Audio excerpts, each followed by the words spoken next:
오늘이 사사기 강의 세 번째 시간인데요. 지난주에 들었던 말씀 기억하실까요? 잠깐 살펴보도록 하겠습니다. 지난주에 우리가 말씀을 통해서 하나님께서 함께 하심에도 불구하고 전쟁을 통해서 가나안 백성들을 다 몰아내지 못했다라고 했습니다. 그 이유가 가나안 백성들이 강해서가 아니라 그들이 하나님의 명령보다도 그 땅을 바라보고 그 땅의 매력, 자신들의 유익, 이것들 때문에 그 가나안 백성들을 다 몰아내지 못했다라고 했습니다. 이것은 그들이 가나안 백성들과 한 의도적인 타협, 즉 절반의 제자도의 그 삶으로 인해서 그들이 그렇게 전쟁을 미완성으로 남겨두었다라고 했습니다. 결국 쫓아내지 못한 게 아니라 쫓아내지 않은 거라고 그랬어요. 이 의도적인 타협이 결국에는 사사기를 읽으면 비극의 씨앗이 되었다라는 것을 우리가 알 수 있습니다. 이 비극의 씨앗이, 타협의 씨앗이 자라서 어디로 가는지, 그리고 그 상황 속에서 하나님은 어떻게 역사하셨는지, 무엇을 하셨는지 오늘 본문의 말씀을 통해서 우리가 함께 살펴보고 은혜를 받는, 은혜를 누리는 귀한 시간이 되기를 주님의 이름으로 축복합니다. 22절 말씀 다시 한번 보실까요? 요셉 가문도 베델을 치러 올라가니 여호와께서 그와 함께 하시니라. 유다 지파가 먼저 올라갔을 때에도 여호와 하나님께서 함께 하셨습니다. 아름다운 출발이었죠. 마찬가지로 요셉 가문도 하나님께서 함께해 주셨습니다. 너무나도 아름다운 출발이었습니다. 그러나 베델을 정탐하는 그 과정 속에서 이 요셉 가문이 보여준 모습은 그리 하나님의 백성의 아름다운 모습이 아니었어요. 말씀을 읽으면 전혀 아름답지 않은 것이 무엇인가 찾아보기가 조금 어려울 수도 있습니다. 그런데 말씀을 깊이 자세히 보면은 아름답지 않은 걸 발견할 수 있어요. 먼저 요셉 가문이 그 성을 정탐할 때 정탐꾼들이 그 성읍에서 나오는 한 사람을 발견하죠. 그 사람에게 무엇을 요구합니까? 성의 입구를 알려달라라고 요구를 해요. 여기에서 말하는 입구는 보편적으로 우리가 알고 있는 그 성의 입구일까요? 아닐까요? 이 질문을 하는 의도를 아시겠죠? 그게 아닙니다.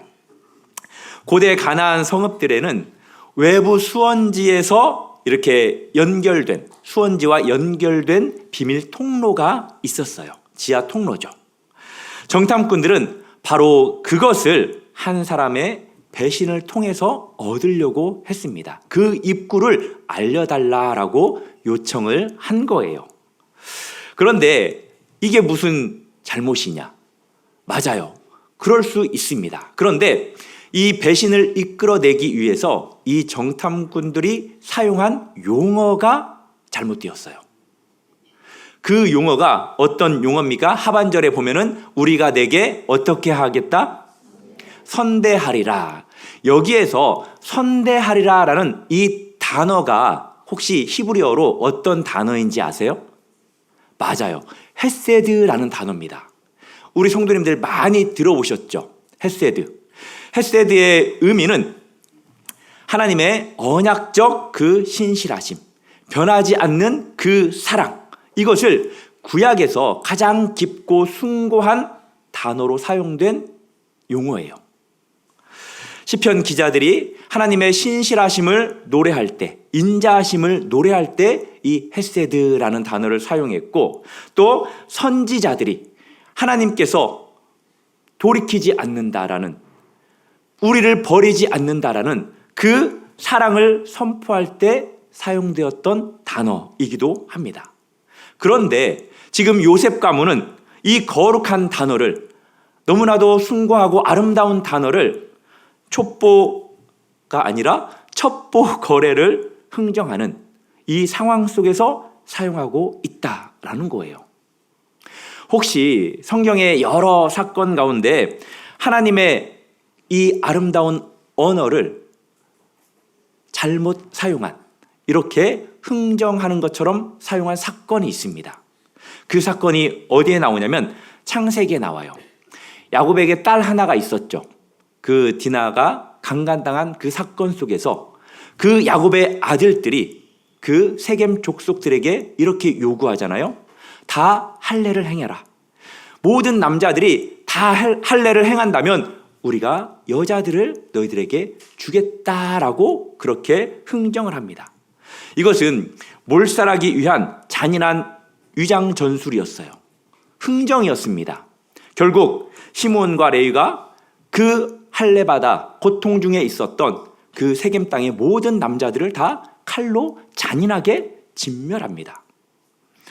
거룩한 할례가 복수와 학살의 그러한 미끼로 전락한 그러한 사건이죠. 하나님의 언약 언어인 이 헤세드가 한 사람의 배신을 사는 도구로 전락한 것입니다. 이것이 거룩한 언어가 세상의 도구로 변질되는 순간이에요. 처음에는 드러나지 않았습니다. 눈에 잘 보이지 않았어요. 그렇지만 이 결과를 우리가 27절 하반절에서 그 다음 절에서 확인할 수가 있습니다. 27절 그리고 29절, 30절, 32절 계속해서 이스라엘 지파가 언급이 되죠. 므낫세 지파, 에브라임 지파, 그리고 스볼론 지파, 아셀 지파, 납달리 지파, 갓 지파가 언급이 돼요. 그러면서 이들이 가나안 족속들을 어떻게 하지 못했다라고 기록되어 있습니까? 쫓아내지 못했다라고 계속해서 말하고 있어요. 여러 지파의 이름이 지나가는 동안 이 리듬이 단조롭게 그리고 무겁게 반복되는 것을 우리가 보게 됩니다. 그런데 28절에서 성경 기자는 이 반복의 이면을 폭로합니다. 28절에 이렇게 기록이 되어 있죠. 이스라엘이 강성한 후에야 가나안 족속에게 노역을 시켰고 다 쫓아내지 아니하였더라. 이스라엘 백성들이 맨 처음에는 자기네들이 좀 약하다라고 생각했던 것 같아요. 그런데 시간이 조금씩 지나면서 자신들이 강성하다라고 느꼈습니다. 아니, 강성해졌다라고 믿었어요. 그럼에도 불구하고 이들이 그들을 쫓아내지 못했습니다. 아니죠. 않았죠. 쫓아내지 않았어요. 의도적으로 쫓아내지 않은 것입니다.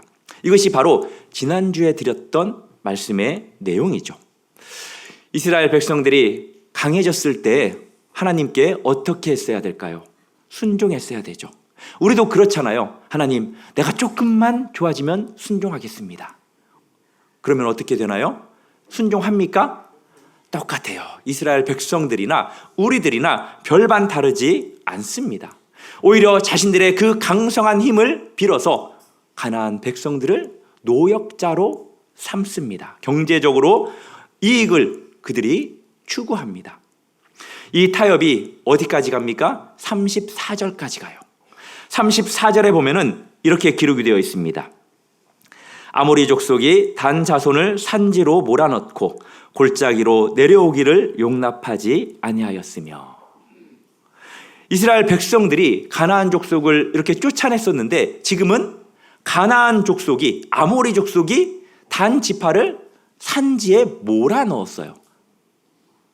여기에서 골짜기로 내려오지 못하게 했다라는 이 골짜기는 어디를 말하는 거냐면 평지를 말하는 거예요.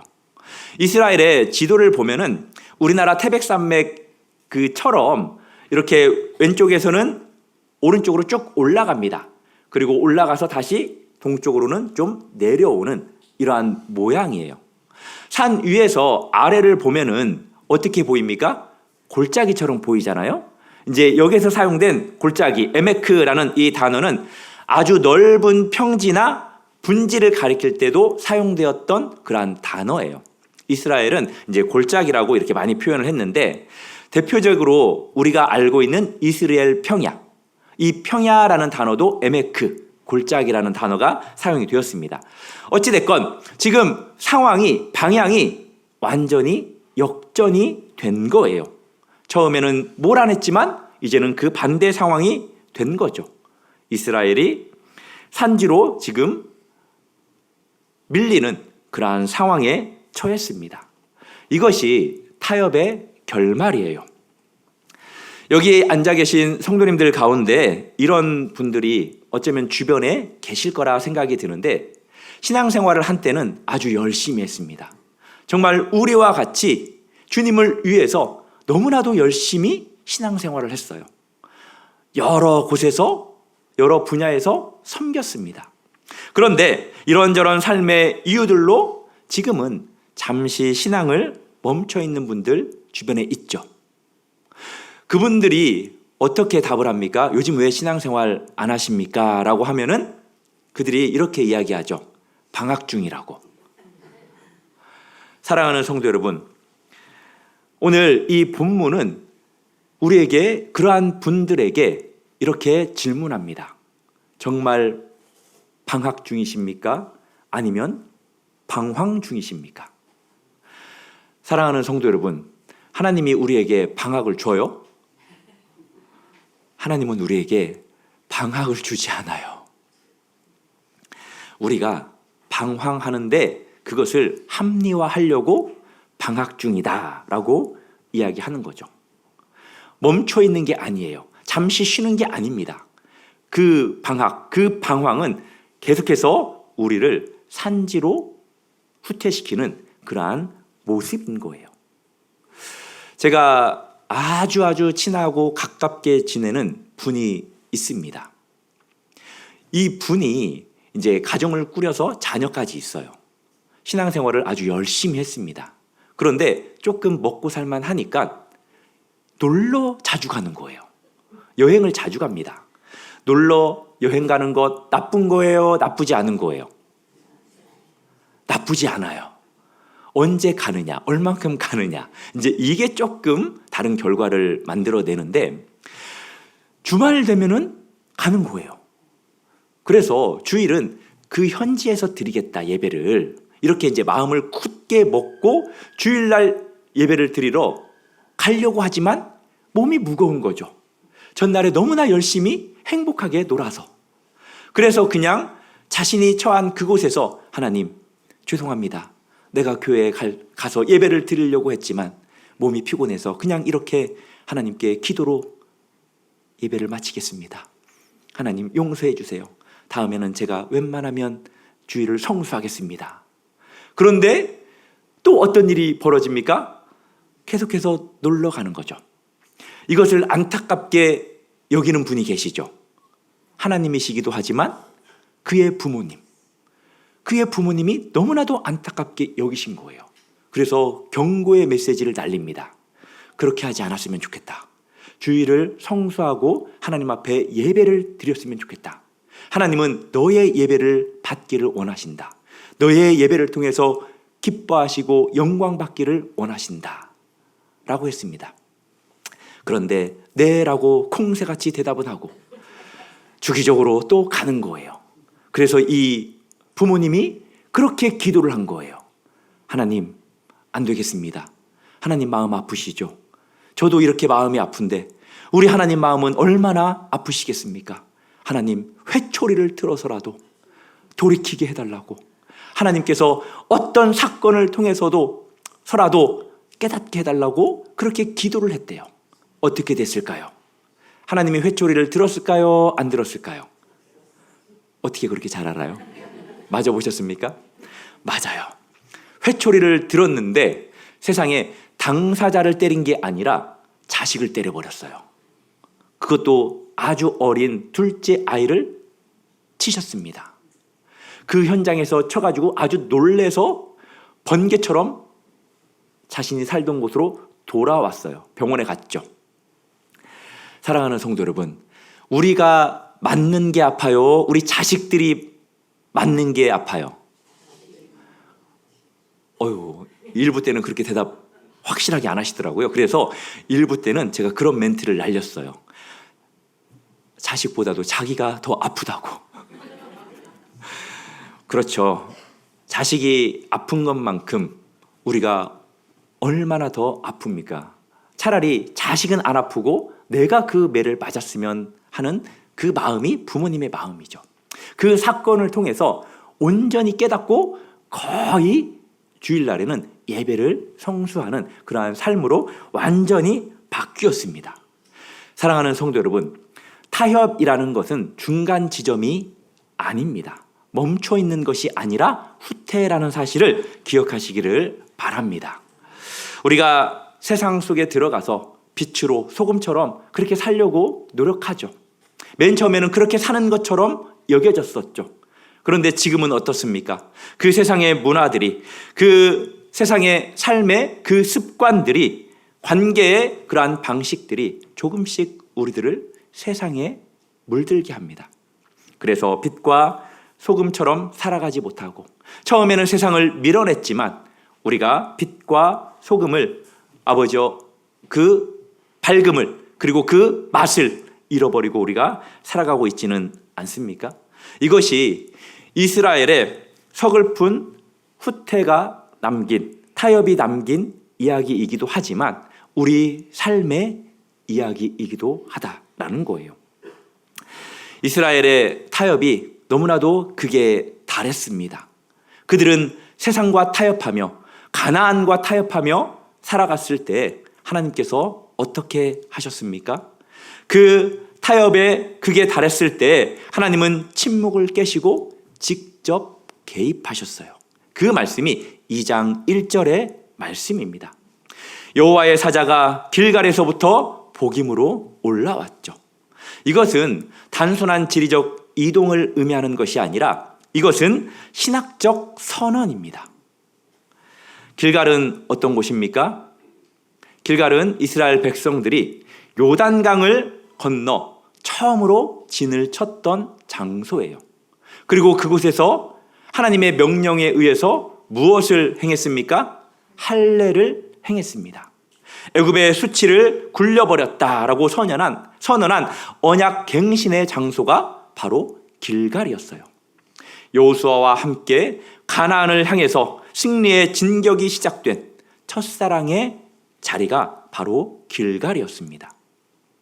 그러면 복임은 어떤 곳일까요? 복임이라는 곳은 히브리어로 우는 자들이라는 뜻이에요. 이스라엘 백성들이 타협의 결과가 쌓여 도달한 통곡의 자리가 바로 복임이라는 자리입니다.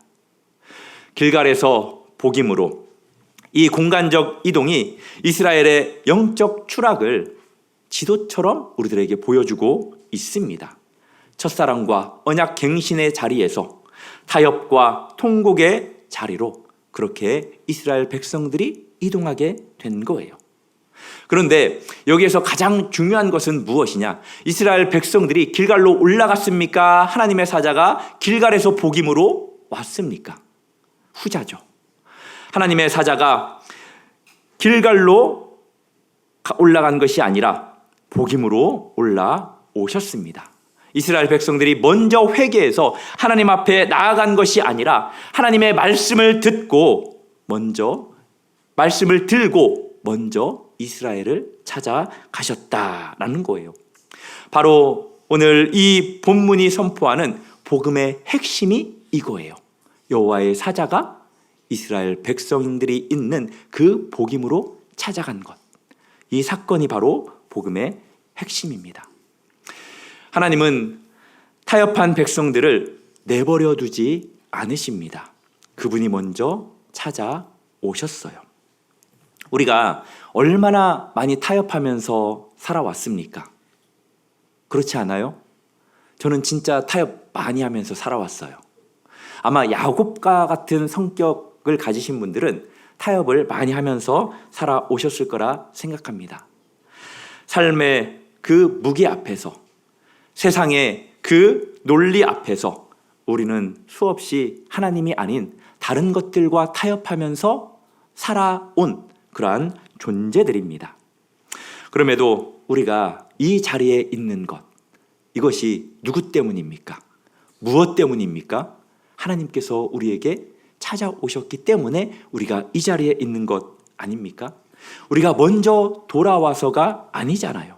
하나님이 먼저 찾아와 주셨잖아요. 타협이 극에 달한 그 상황 속에서 하나님께서 먼저 우리에게 걸어오셨어요.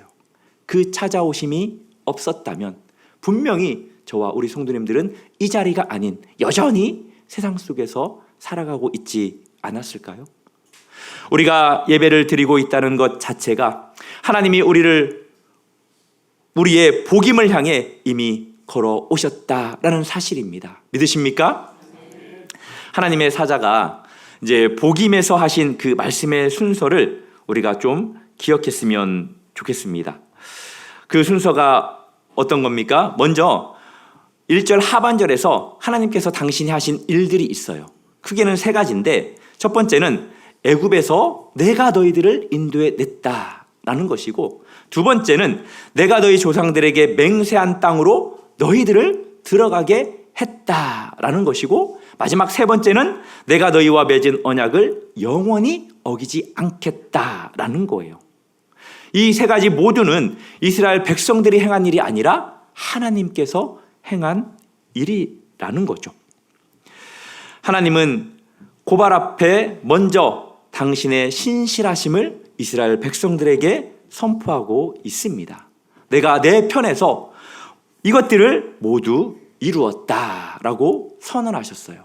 그러면서 2절을 통해서 이스라엘 백성들을 고발합니다. 우리 2절 말씀 같이 한번 읽겠습니다. 시작.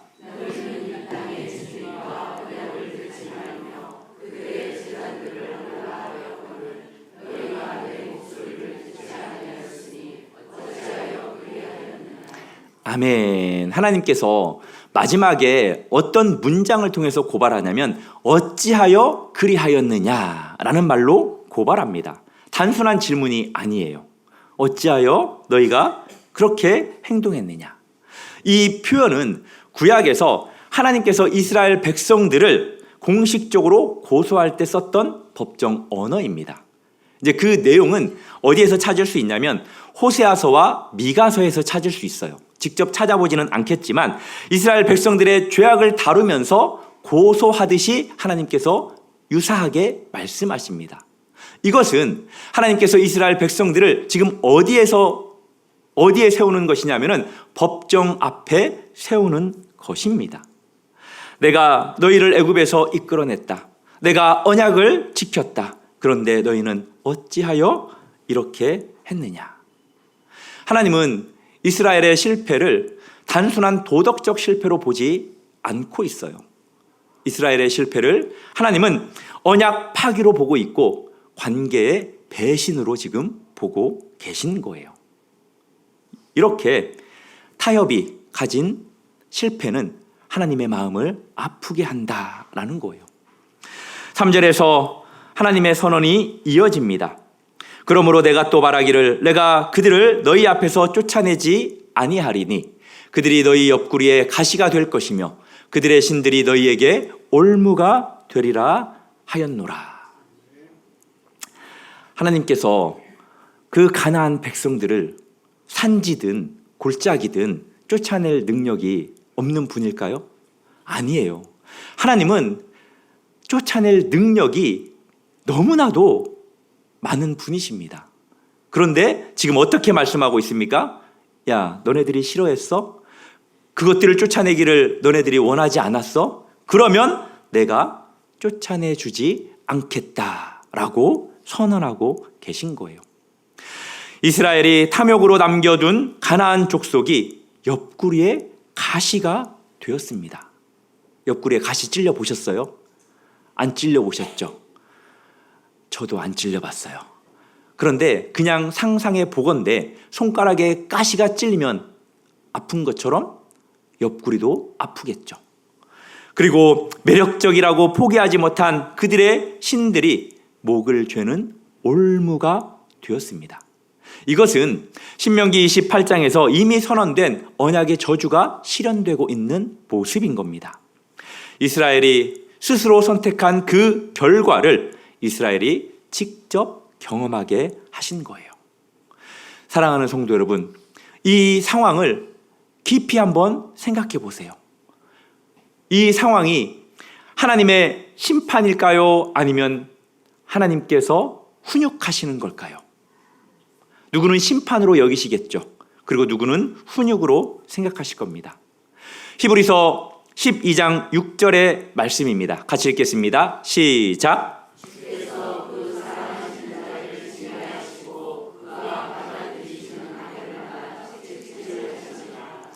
아멘.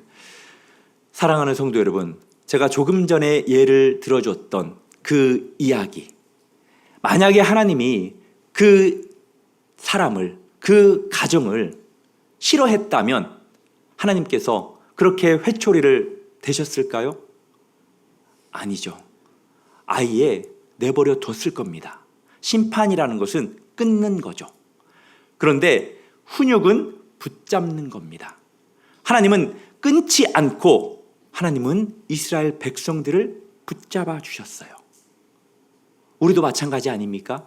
우리가 그렇게 타협하며 세상에서 방황할 때, 방학이 아닌 방황할 때 하나님은 우리를 가위로 자르듯이, 칼로 자르듯이 잘라내지 않고 하나님은 우리를 붙잡아 주셨습니다.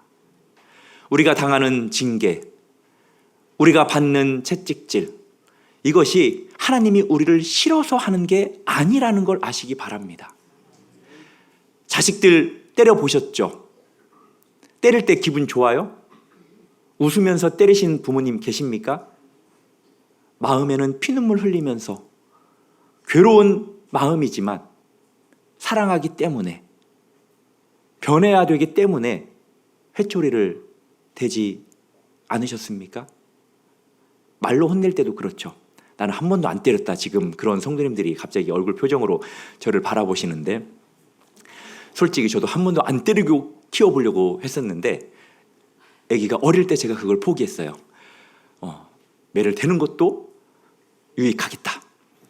사랑하는 성도 여러분, 하나님이 우리를 때릴 때 하나님은 눈물 흘리면서 회초리를 든다라는 사실을 기억하시기를 바랍니다. 아버지가 자녀를 끝까지 놓지 않겠다라는 그 사랑의 다른 표현이 우리에게 향한 징계요 채찍질이라는 거예요. 이제 4절 말씀입니다. 여호와의 사자가 이스라엘 모든 자손에게 이 말씀을 이르매 백성이 소리를 높여 운지라. 이스라엘 백성들이 울었어요. 그냥 이 말씀에 한두 명만 소리내어 운 게 아니라 모든 이스라엘 백성들이 함께 통곡하면서 울었습니다. 이 울음의 분량이 얼마나 컸던지 그 땅의 이름을 아예 복임이라라고 불렀어요. 우는 자들. 무엇이 이스라엘 백성들을 눈물 흘리게 했습니까? 통곡하게 했습니까? 다른 것이 아니라 하나님의 말씀이에요. 하나님의 말씀. 히브리서 4장 12절 말씀 아시죠? 같이 한번 읽어보겠습니다. 시작.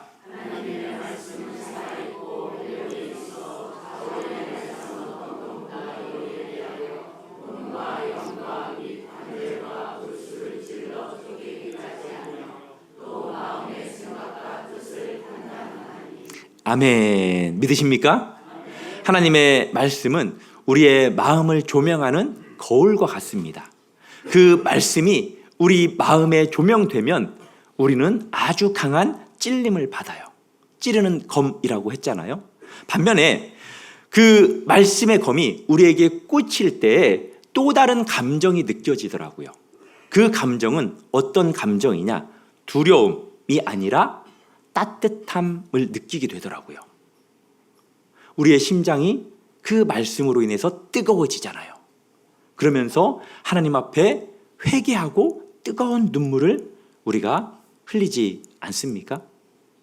제가 목회 생활을 좀 하면서 성도님들과 이야기를 나누면서 성도님들이 해주시는 그러한 말씀 가운데에 우리 교회뿐만이 아니라 다른 교회에 있을 때도 하나님의 말씀을 통해서 하나님이 나를 깨닫게 하시고 나의 그 차가운 마음을 따뜻하게 녹여주실 때가 있더라. 그리고 돌 같은 내 마음을 정으로, 말씀의 정으로 깨뜨려서 가루로 만들어주실 때가 있더라. 그래서 그 말씀이, 그 예배가 너무나도 은혜가 돼서 나도 모르게 내 눈에서 저절로 눈물이 흐르더라 라는 그러한 이야기들이 너무나도 은혜가 될 때가 많이 있습니다. 솔직히 제가 예배를 드리면서 우리 성도님들에게 원하는, 바라는 것은 그저 왔다 그저 돌아가는 게 아니라 하나님께서 다 은혜를 주셨으면 좋겠다. 예배를 통해서 주시는 은혜, 말씀을 통해서 주시는 그 은혜를 누리고 갔으면 좋겠다라는 그러한 바람과 소망이 참 많이 있습니다. 우리 교회에 등록하신 새가족분들 가운데에도 예배가 은혜가 된다, 말씀이 은혜가 된다라고 했을 때 얼마나 감사한지 정말 너무너무 감사하더라고요. 사랑하는 성도 여러분, 다시 한번 이 자리를 빌어 부탁하건대 이 강단을 위해서 말씀 전하는 주의 종들을 위해서 기도해 주시기를 주님의 이름으로 부탁드립니다. 그러한 사람들이 그냥 감수성이 풍부해서, 감정이 충만해서 우는 걸까요? 그게 아니라는 거예요. 하나님의 말씀이 그 사람의 마음 깊은 곳을 그렇게 조명하셔서 만져주셔서 눈물을 흘리는 것 아닙니까? 하나님이 먼저 그 자리에 오신 거예요. 이스라엘 백성들도 마찬가지입니다. 스스로 눈물을 만들어낸 게 아니에요. 말씀이 먼저 임했습니다.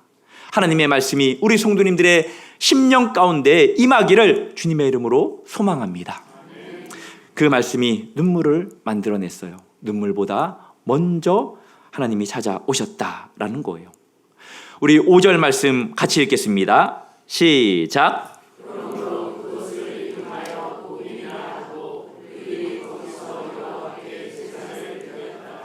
아멘. 우는 자들의 땅이 예배를 드리는 그러한 자리가 되었습니다. 구약에서 제사는 단순한 종교 예식이 아니었어요. 죄를 고백하고 하나님과의 그 언약을 갱신하고 하나님께 나아가는 공식적인 행위가 바로 제사였습니다. 오늘 말씀을 통해서 우리가 기억해야 될 순서가 있어요. 먼저는 하나님이 찾아오셨다라는 것. 무엇으로 찾아오셨다라는 거예요? 말씀으로 찾아오셨다라는 거예요. 그 말씀이 무엇을 흐르게 했어요? 눈물을 흐르게 했습니다. 그리고 눈물을 흘린 그 자리에서 무엇을 드리는 백성이 되어야 한다라는 거예요? 예배를 드리는 백성이 되어야 한다라는 겁니다. 그러니까 눈물이 먼저가 아니라는 거예요. 감정이 먼저가 아닙니다. 말씀이 먼저예요. 그 다음에 눈물이고, 눈물만 흘리는 것이, 거기에서 멈추는 것이 아니라 예배자가 되어야 됩니다. 교회에서 예배자, 그리고 밖에서도 예배자의 삶을 살아야 된다라는 거예요. 그 첫 번째가 바로 하나님이 먼저 우리에게 오셔야 된다라는 겁니다. 사랑하는 성도 여러분, 지금 이 자리가 그 자리가 되기를 주님의 이름으로 축복합니다. 하나님이 먼저 오셔서 말씀하시고 우리가 그 말씀 앞에 서고 제단 앞에 나아가는 것, 이것이 예배의 본질이라는 겁니다. 이제 말씀을 맺겠습니다. 오늘 우리가 함께 살펴본 것은 이거예요. 한번 띄워주시겠습니까? 같이 읽겠습니다. 시작.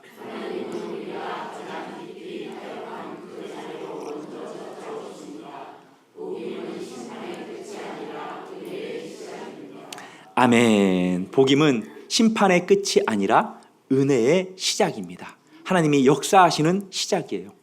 누가복음 15장에 보면은 탕자 이야기 아시죠? 20절에 보면은 아버지가 그 아들을 보고 달려가는 내용이 나와요. 아직도 거리가 먼데 아버지가 그를 보고 측은히 여겨 달려가 목을 안고 입을 맞추었더라. 아들이 아버지를 보고 달려왔습니까? 아니죠.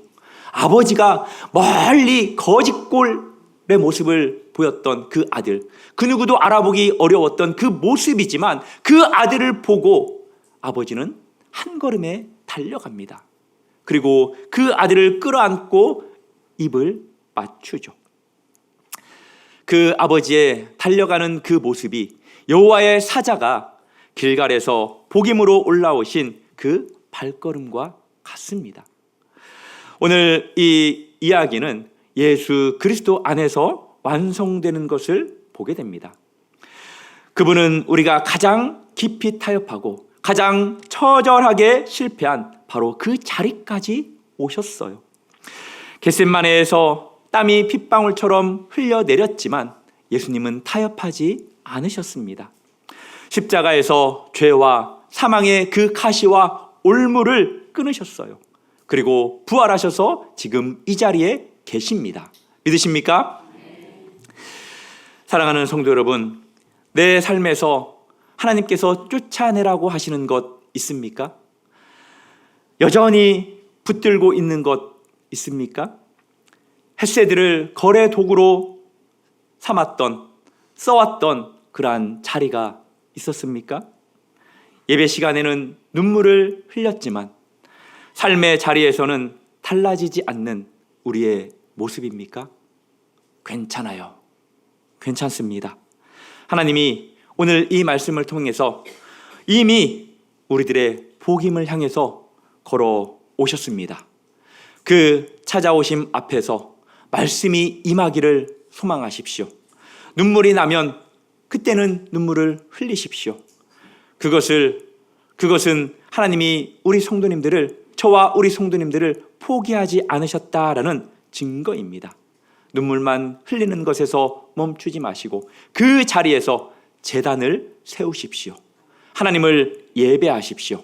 이 예배가 여러분의 복임의 제단이 되기를 주님의 이름으로 축복합니다.